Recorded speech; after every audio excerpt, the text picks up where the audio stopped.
Hey folks, Paul Abernathy here. Welcome to another episode here of Coffee Hour with Paul. And we're going to do a little bit of exam prep today. We're going to kind of look at some questions, kind of talk about how you dissect a question, give you some tips on how I might read a question, especially if I'm in the stress of an exam. We don't have access to the index electronically to share on the screen, but of course you all should have your code book, and here's the index. And the index is not the holy grail, but it can bail you out when you're having some trouble. So you want to make sure you get very fluent, okay, in using the index. And of course, we'll talk about that. Now, a couple things I want to mention before we get into a couple questions today on this really quick lesson for you.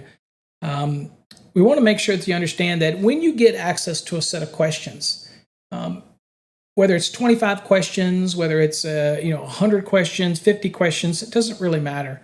You need to take those questions and really beat them to death. In other words, you look at a question, you need to dissect every piece of that question. You need to use the index, you need to go back and forth, you need to look at keywords and say, well, maybe I could have found the answer under that keyword, or maybe I could have found it under that keyword. And then you're going to go to the index and you're going to come back and you're going to go back and come back. Now, the misconception that people have, and I've had over 32 years of teaching how to maneuver and understand the NEC. And I've tried to keep it as simple as possible. In order to learn, you have to train the brain. And you'll learn what's in the index and what is not in the index, but you'll learn how it's second nature to go to the index. It's, again, not the holy grail, but it can help you out of a real bind if you understand how it works.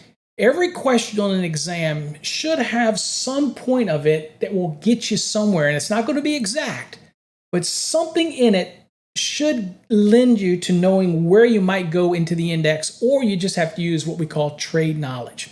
Now, of course, there's scanning techniques we call bold scanning, and we'll kind of show you that.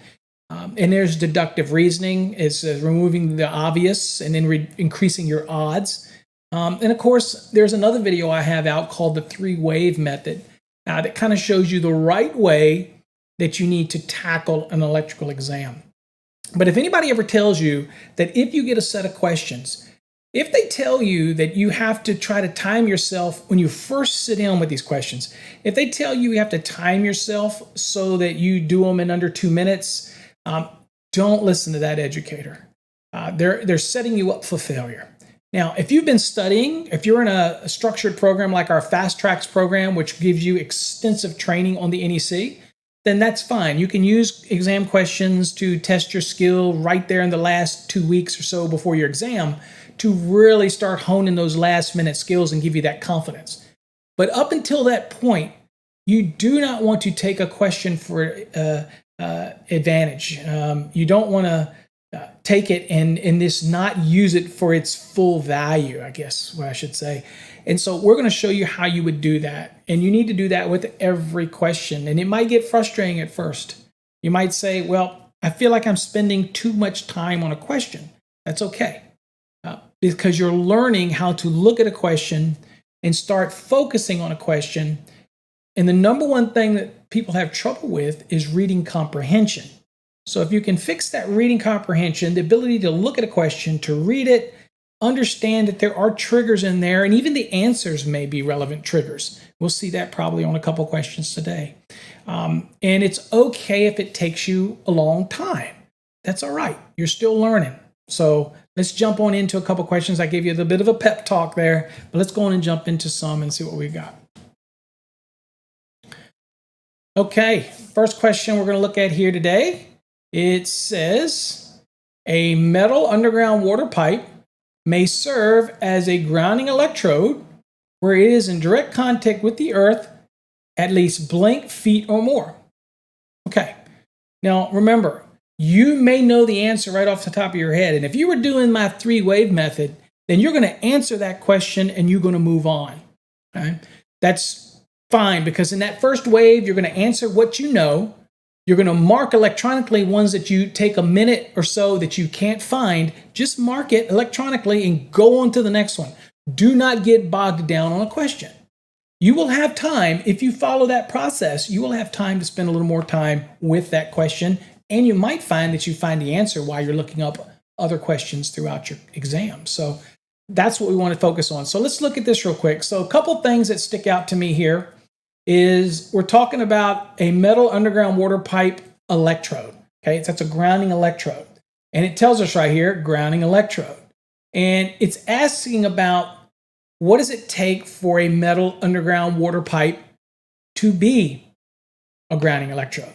Okay, so one of the things you can do if you had no idea, well, I'm sure you all know, okay, that this is going to be in Article 250, but that's not good enough for us. We need to dig down deeper and say, okay, metal underground water pipe, grounding electrodes, okay, those are key triggers that we want to use for the index.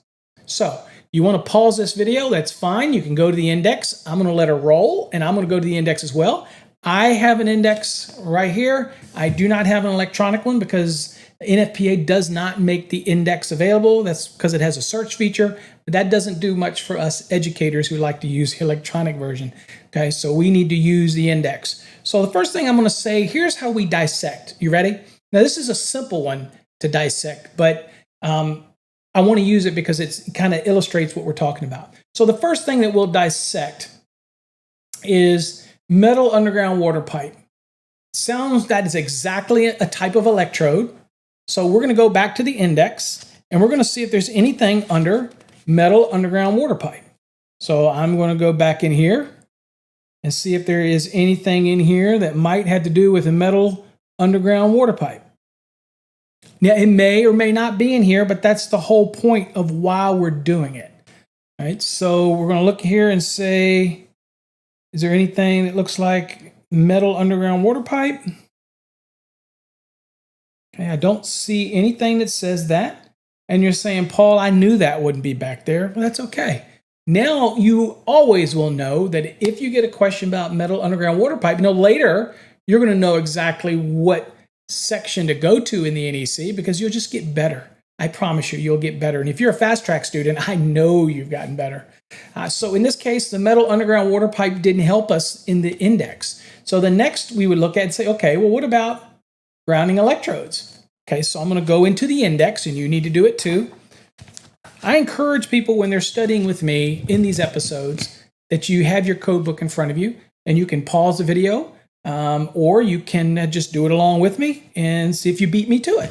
All right, so I'm going to go into grounding, see if there's anything under G for grounding electrodes in the index. And so I'm down here in it, and I'm going to look and see if there's anything under grounding electrodes.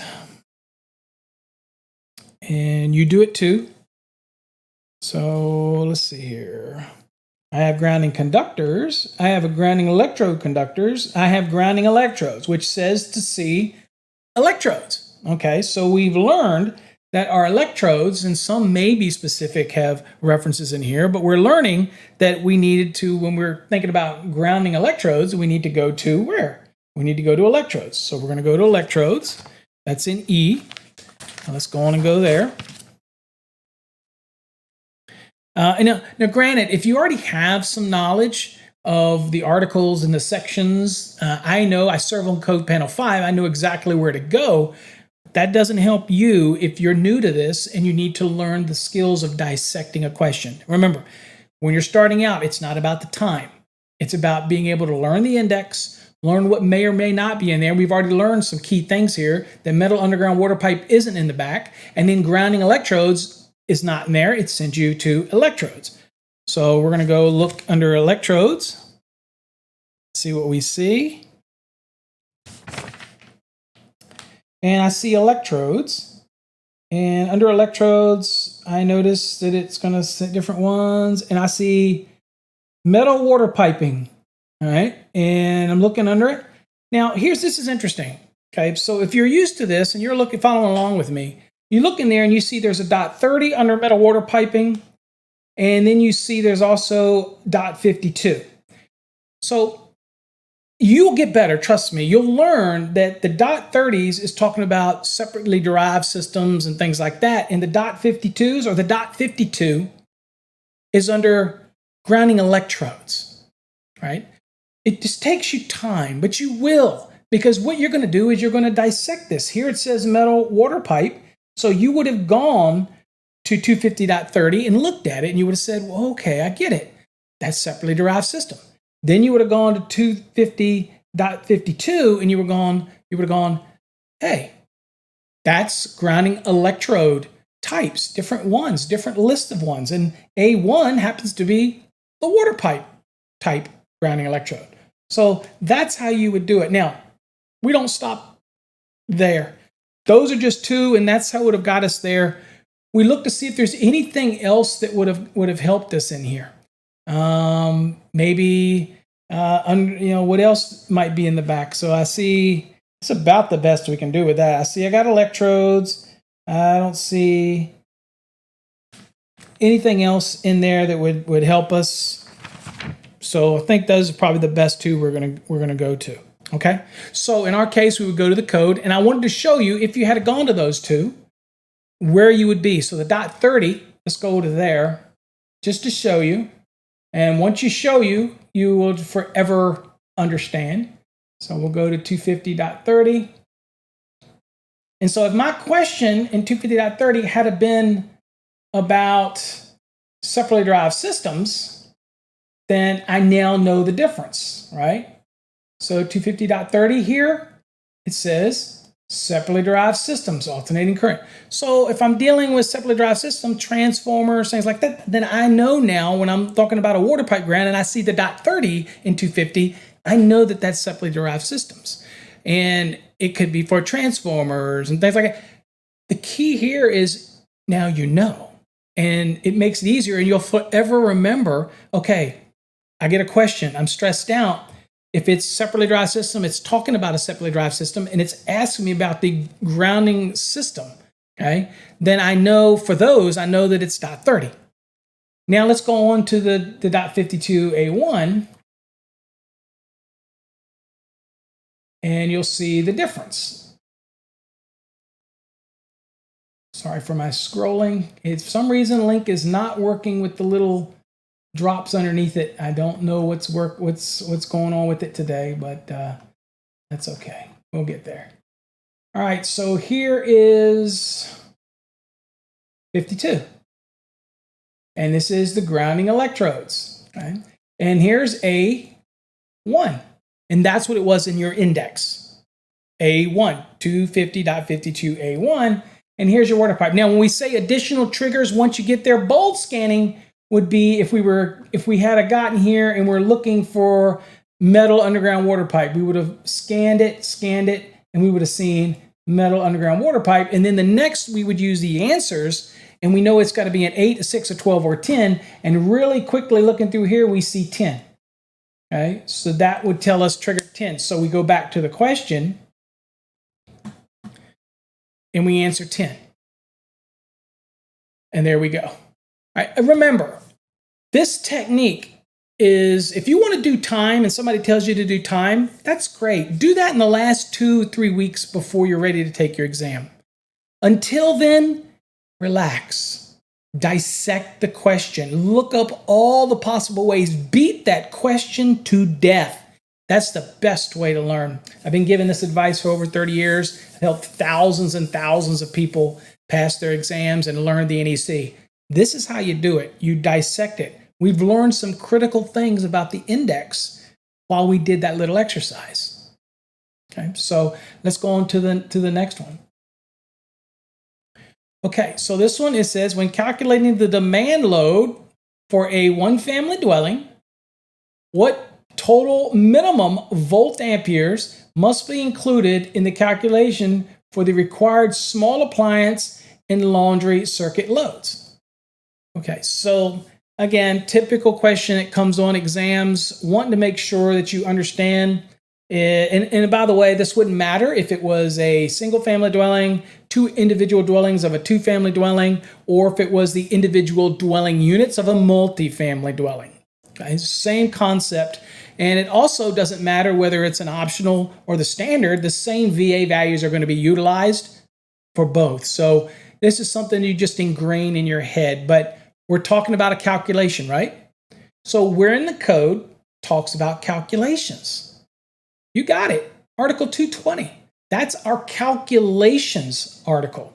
Gives you everything for branch feeders and services that you would need for standard method, optional method, everything in there. Things to commit to memory. Calcs. Now, if your question is about the branch circuits itself for these small appliance and laundry, then that would be 210, right? Because that's branch circuits. It didn't mention anything in here about the branch circuits. So the most important takeaway from me here, right, is that it wanted to calculate the demand load. Okay, there's a load involved in this. So it wants you to know that. So when I see that load and it was no mention about a branch circuit or anything like that, then I know that we're going to be looking at 220. Right?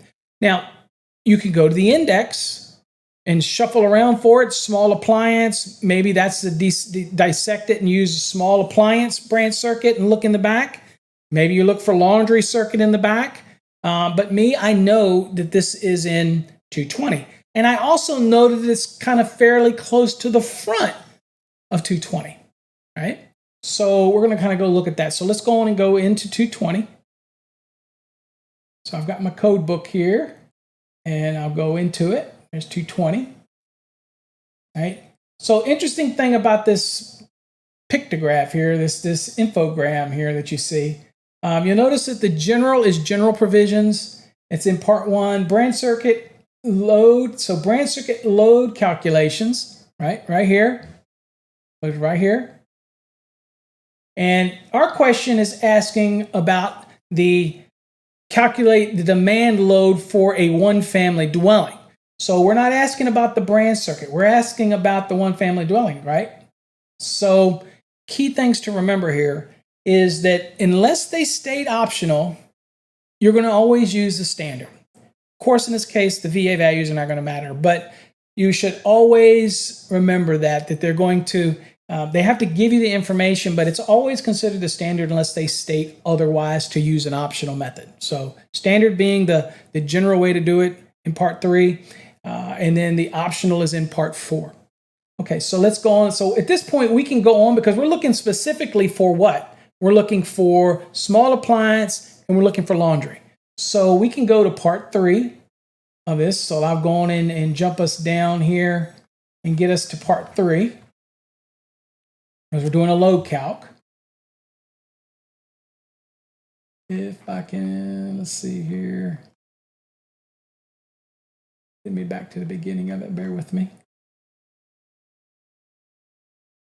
Okay, so first of all, let's stop at 2. So here's our branch right there. Okay, and you'll get all the individual things that you need, right, for doing the load calculation and everything right here, right? And office, hotel, dwelling units, you'll get everything here, right? And then you get to part 3. All right, so part 3, you'll see all your general requirements, and you'll kind of bold scan. You'll get down and boom, you'll see small appliance and laundry loads for dwelling unit. Okay? That's bold scanning. We went there to the beginning and we knew it was in part 3 because it's a standard method. It's asking for the demand for one family dwelling, but it only wants the values for the small appliance and laundry.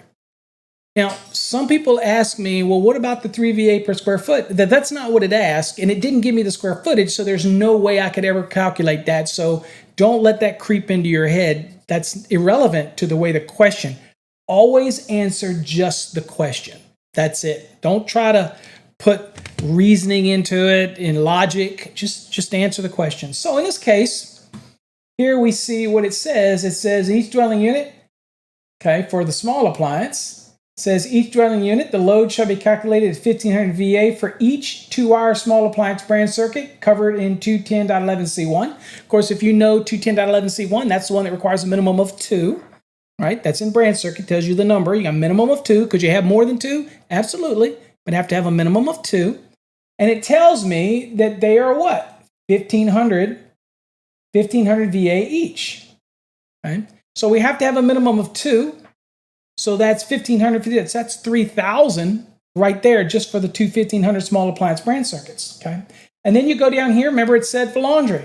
Here's the laundry. The laundry says a load of not less than 1,500 VA shall be included for each 2-wire laundry branch circuit.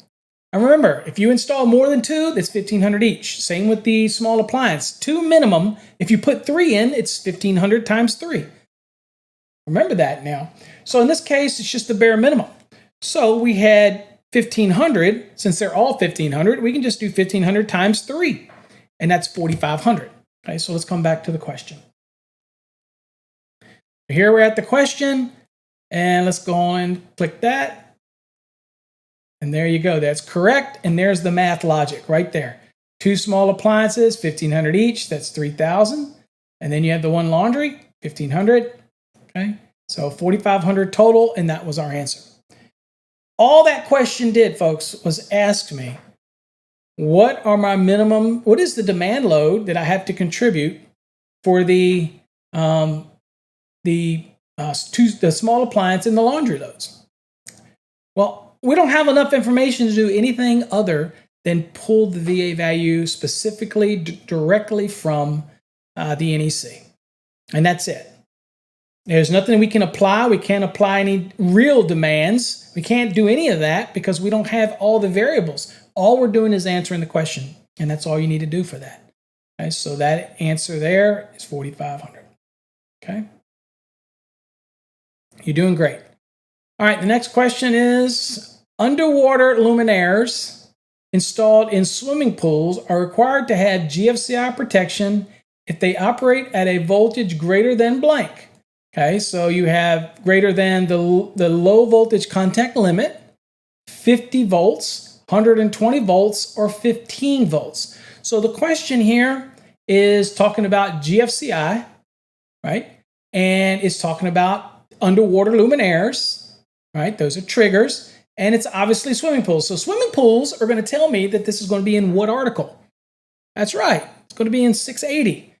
But where in 680? Well, obviously, the trigger here is for underwater luminaires that are installed in swimming pools. And then it's dealing with the GFCI protection.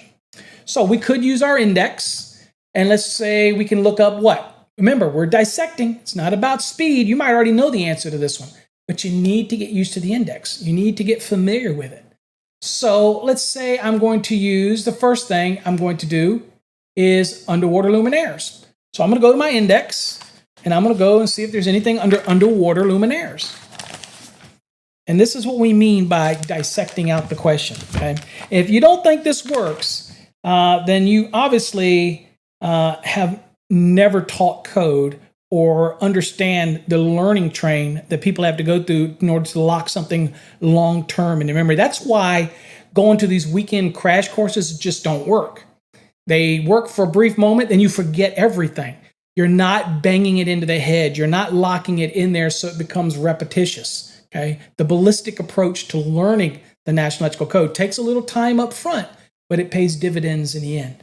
So let's see here. So we're looking for underwater luminaires. So I'm going to go down here and look and see if I see anything for underwater luminaires. You may or may not see something. I see underground. I see underground wiring. Okay, so I don't see anything that says underwater luminaires. Okay, now we're not done because we could look up luminaires while we're here. Instead of going to the obvious swimming pool, but we're just kind of looking. So you're not going to find anything about underwater luminaires. So if you're on an exam and they start asking you questions about underwater luminaires, wet niches, things like that, going to underwater luminaires is not going to help you. So you've learned that. Trust me, it does help reduce the stress in an exam. You kind of know what's there and how to word the questions. So next, let's go look at luminaire just to look and see what we have. So I'm over here and I'm looking at luminaires, and I'm going to go down and see if I see anything that says underwater. So I'm going to look down and I see swimming pools. Okay, that's important. And then I see wet niche, which is the housing frame that's actually underwater for an underwater luminaire. So I see kind of a pattern of where I need to be inside of 680. In fact, swimming pools, spas, and similar installations, you see there's quite a few in here. But they seem to range from .22 up to .26. Anything higher than that's probably going to be for things like spas, hot tubs, and all that kind of other stuff. And right here, we're talking about underwater luminaires. So we're going to kind of stick with this logic we're at. Okay, so I see it now. You also get down, you see wet niche, and you have to know what a wet niche is. You have wet niche, dry niche, and no niche types of luminaires. But you'll notice that the wet niche is also .23. So it's right around that .23 is where we would do our bold scanning type of thing. But we're not done. We're not done. So let's see where else we might look here. Let's see here. Next thing we might bold scan out is swimming pools. So let's go to swimming pools. And again, you might have already gone to 680. You might have already started, and you might have already found the answer. Okay, but we're going to be dissecting it, and you need to do it too. So let's see here. Let's go down, and I'm going to go under swimming pools. All right, here's swimming pools, fountains, and whatnot. And I'm going to go down, and here is luminaires. All right, and it says 680.24. Oh, excuse me, it's under that one. 680.22b, 680.23. Okay, so it's all right there, 22 and 23. Okay, and I'm looking and see if there's, while I'm here, you're looking to see if there's anything else that would be beneficial. And you see a luminaires, it's still .22, still .23. So, we're still in the same ballpark.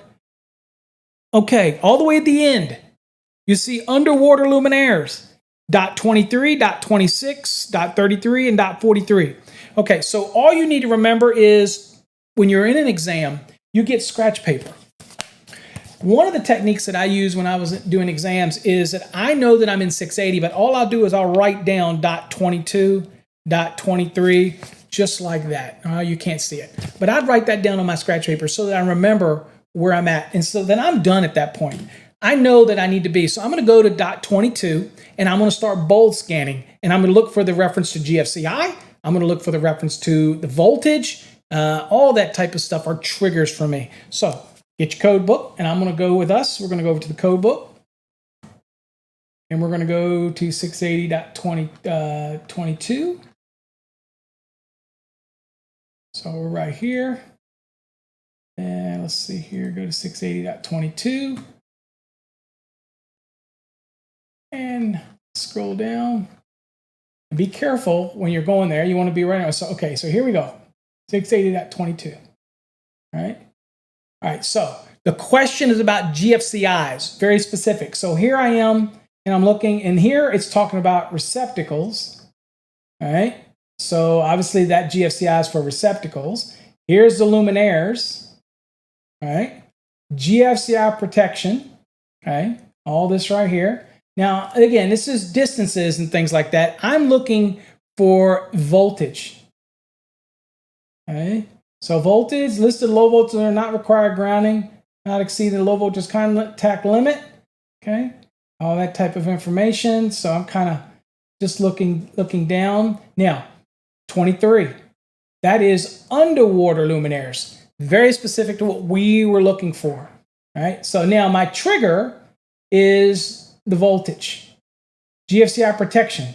Ground fault interrupter protection for personnel shall be installed in the branch circuits applying luminaires operating at voltages greater than the low voltage contact limit. Okay.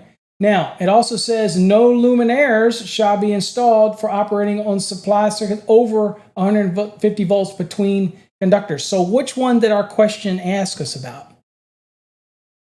Well, personally, there's no 150 in there, so that didn't matter. But we know that it says greater than the low voltage contact limit. So that was our answer. And we found that as we dissected the question out. So we'll just click here and get our answer.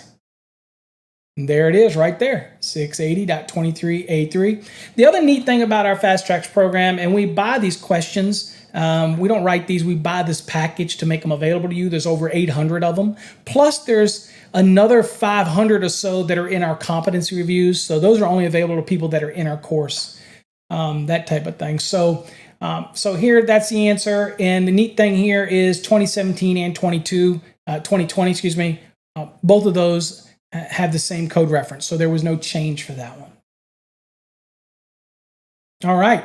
think you're doing great. Where you're learning how to dissect it, breaking it down piece by piece, using the index, and you're learning what is and what is not in the index, and you're getting your money's worth for each question.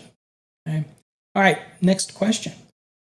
And the last one for this episode here, it says, any one cord and plug connected portable appliance connected to a 120 volt, 20 amp rated branch circuit shall have a maximum rating of blank amperes.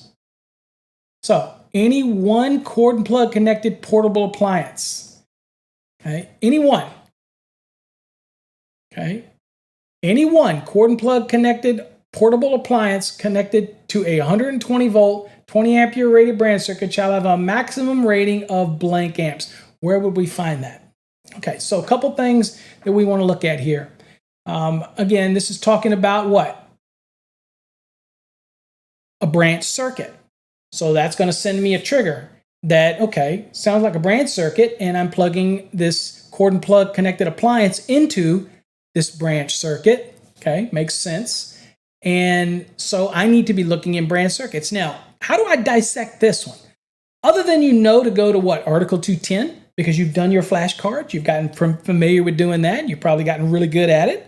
But we'll go to the index again and just look, because again, we're going to get our money's worth out of a question. First thing I want to do is I want to go look at branch circuits and see what it says. And it might say something like the maximum rating or something like that have triggered that. So let's go look at branch circuits. You'll see that there's almost 2.5 columns of branch circuits. So I'm going to look at it and go down here and just kind of give it a quick skim down, see if there's anything in here that would help us.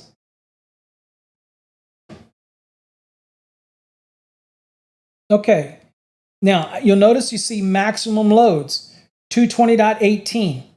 Okay, so it's kind of asking us, this is maximum rating, okay, and the rating is whatever the overcurrent device is rated at. So again, it's talking about, okay, to have a maximum rating cord plug. So okay, that looks like that is something that's going to be beneficial to me. So I'm going to mark that down. I'm going to finish it out, and you also see something. So that max loads is 220.18. And you also see something called permissible loads, 210.22 and 210.23. So on your paper, you're going to have written that. You're going to write .18, and you're going to do, what is it, .22 and .23, right? You're going to write it down. That way you're in here and you've got it, right? And then you're going to go through with it. Okay, so basically that's it. So what I'm going to do is in the code, I'm going to go over and I'm going to start my journey at .18. Now, you might know the answer to this. You select it and you move on, but if you don't, then you need to dissect it. Okay, so we're going to go to the code book. And we'll go back into the code, and we'll just go back over here to 210. And like I said, it's not really letting me look at the different things here, so I have to do them manually. There we go. Okay, and let's see here. So I'm going to go to .18 first and read what that says. And remembering we're bold scanning along the way as we get to, when we get to about .18. Okay, branch circuit ratings. Here we go. Okay. All right, so we're looking at here in the question, just so we can kind of regather the question again real quick. It says, any one cord and plug connected portable appliance connected to a 120 volt, 20 ampere rated branch circuit shall have a maximum rating of blank amperes. Okay, all right, just so we got it. Maximum rating. All right, so in the 18, it says, branch circuits recognized in the article shall have a rating in accordance with the maximum permitted ampere rating or setting of the overcurrent device. Okay, so the rating of the overcurrent, the rating other than individual shall be 15, 20, 30, 40, and 50. Okay, that type of thing. So it looks like we're going to pick 20 because that's the rating of the branch circuit, and cord and plug connected can't exceed that, but we're not stopping there because we saw permissible loads. Okay, so this is talking about the maximum rating, but we're going to finish this out unless you're just ready to click it and move on. But we want to go look real quick, and we're just going to jump to .22. Okay, permissible loads. It says an individual branch circuit. Now, this didn't say anything about an individual branch circuit, by the way. But it said the individual branch circuit shall be permitted to supply any load for which it is rated, but in no case shall the load exceed the branch circuit ampere rating. Okay, sounds good to me so far. Okay, what do you see here? 15 and 20 amp circuit. This was a 20 amp circuit. Remember we said reason for writing these things down? Right here. Cord and plug connected equipment not fastened in place. All right, so this says any one cord and plug portable. Okay, so it's obviously not fastened in place. It says portable. It says the rating of any one cord and plug connected utilization equipment not fastened in place shall not exceed 80% of the branch circuit's rated amperes. Okay, so we were ready to click this 20. But reading that, I'm going to do 20 times 80%, and that is 16. So I'm going to choose 16. Oops, got to bring you back to me so you can see what we're doing here. Okay, so we originally clicked 20 because we're thinking, okay, it says that the branch circuit rating, and that's true, 20 amp, you can put 20 amps on it, but if you have a cord plug connected portable appliance and you're plugging it into a 20 amp, we just read what that said, and it basically said in 210.23A1 that for any one that you got to limit it to 80% of that. So that 20 times 80% is actually 16. So let's see if we're right. And there you go. 20 times 80%. Now, why was this trigger this one? Well, because it said cord and plug connected portable. So that tells me it's not fixed in place. That's not to confuse with any branch circuit typically in a house. If it's 15 amps, I can put 15 amps on it. If it's 20 amps, I can put 20 amps on it. But since this is a cord and plug connected portable appliance that's going to be plugged into that, then we have this threshold we have to follow, and it's not to exceed 80%. And that's what we got in 210.23A1.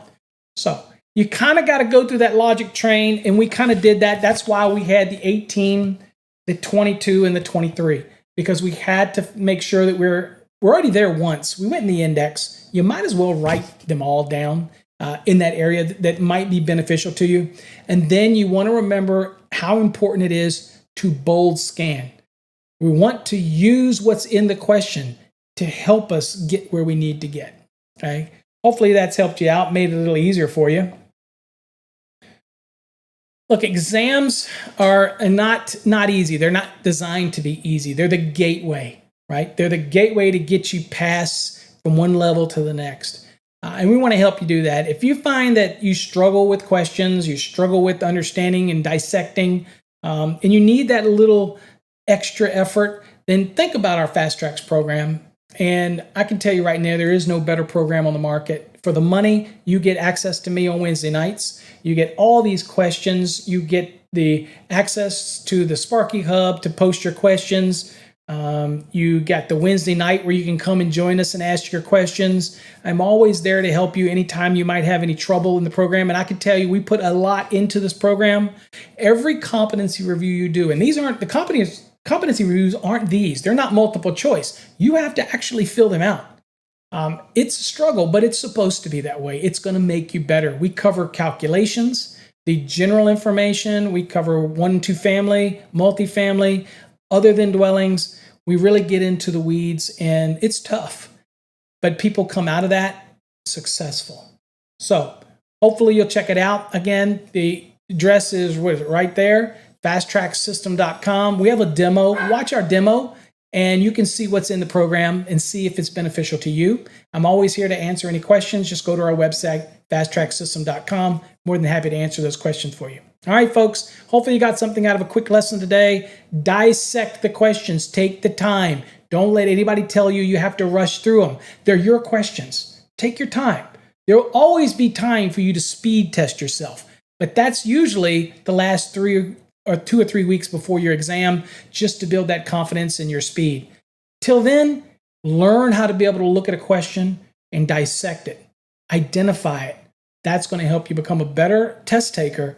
And in the end, you'll retain it better and you'll become a better electrician. All right, folks, stay safe and God bless.